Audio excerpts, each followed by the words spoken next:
इस साल big tech company 700 billion dollars खर्च कर रहे हैं सिर्फ एक चीज़ पे, एआई इंफ्रास्ट्रक्चर। और इसका सबसे इंटरेस्टिंग पार्ट, इसका बिल आपको भी देना पड़ेगा, चाहे आप अमेरिका में हो या यहीं मुंबई, दिल्ली, बैंगलोर में। आज समझते हैं पैसा कहाँ जा रहा है और इंडिया इसमें कहाँ फिट होता है। तीन चीज़ें कवर करेंगे आज। पहला, ये पैसा एक्चुअली कहाँ खर्च हो रहा है। दूसरा, इंडिया में एक बहुत बड़ी स्टोरी चल रही है जो लोग मिस कर रहे हैं। और तीसरा, इसका सीधा असर आपके लाइफ में कैसे पड़ेगा। चलो शुरू करते हैं। तो नंबर्स देखो, अमेजोन इस साल 200 बिलियन डॉलर्स खर्च कर रही है, मोस्टली AWS डेटा सेंटर्स पर।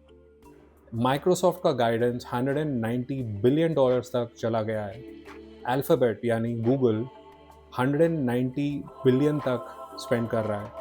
मेटा ने अपना टारगेट बढ़ा के 145 बिलियन कर दिया है और ओरेकल अलग से 50 बिलियन डॉलर्स लगा रहा है। ऐड करो सबको, ये नंबर 700 बिलियन से भी ज़्यादा बनता है एक ही साल में। ये स्विट्ज़रलैंड की पूरी एनुअल जीडीपी से ज़्यादा है, एक साल का कैपेक्स। और ये सिर्फ पैसा नहीं है, ये रैक्स हैं जो पहले 30 टू 40 किलोवाट पावर यूज़ करते थे, अब मेगावाट रेंज में डिज़ाइन हो रहे हैं। मतलब एक एक डेटा सेंटर एक छोटी सिटी जितनी बिजली खा रही है। अब सबसे इंटरेस्टिंग पार्ट में आते हैं। अब तक तो लगता था ये अमेरिका की कहानी है, लेकिन रुको, रिलायंस ने अनाउंस किया है अगले 7 साल में 110 बिलियन डॉलर्स एआई और डिजिटल इंफ्रास्ट्रक्चर पे। Adani group 100 billion dollars. और सबसे बड़ा सिग्नल, मेटा ने इंडिया में अपना पहला AI data center deal sign किया है रिलायंस के साथ, जामनगर गुजरात में। 168 मेगावाट का फैसिलिटी। इसके ऊपर गूगल सदर्न इंडिया में 15 बिलियन का हब बना रहा है।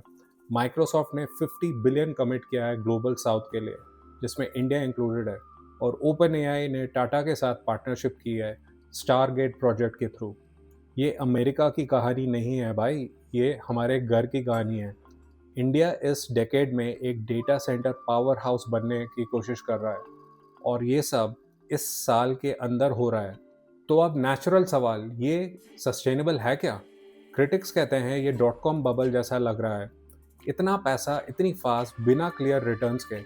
एनालिस्ट का कहना है बिग टेक कंपनीज का फ्री कैश फ्लो 90% तक गिर सकता है। अमेज़न तो नेगेटिव कैश फ्लो तक जा सकता है। दूसरी तरफ कंपनीज कहती हैं ये नेक्स्ट 50 इयर्स का फाउंडेशन है।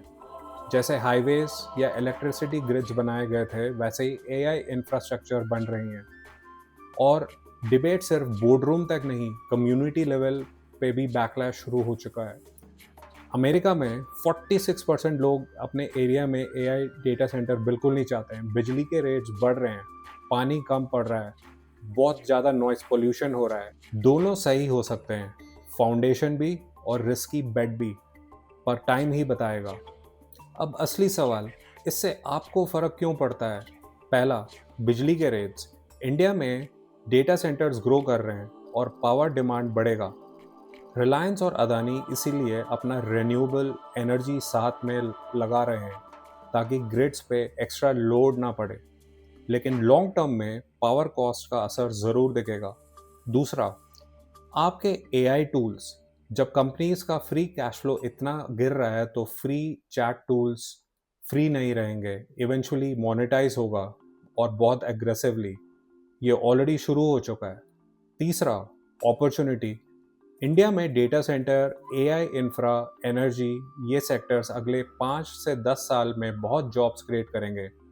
तो क्विक रिकैप करते हैं। बिग टेक इस साल 700 बिलियन से ज़्यादा खर्च कर रही है एआई इंफ्रास्ट्रक्चर पे।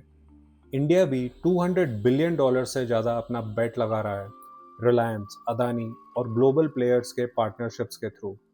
और ये सिर्फ कंपनीज का गेम नहीं है, बिजली के बिल्स से लेकर एआई टूल्स की प्राइसिंग तक असर आप तक आएगा। अगर ये वीडियो काम का लगा तो एक लाइक ज़रूर दे दो और चैनल को सब्सक्राइब कर लो, क्योंकि मैं ऐसे रेगुलरली वीडियोस बनाता रहूँगा। कमेंट्स में बताओ आपको क्या लगता है, क्या ये फाउंडेशन है या बबल। और नेक्स्ट वीडियो में ये देखेंगे एआई की वजह से आपकी जॉब कैसे बदल सकती है।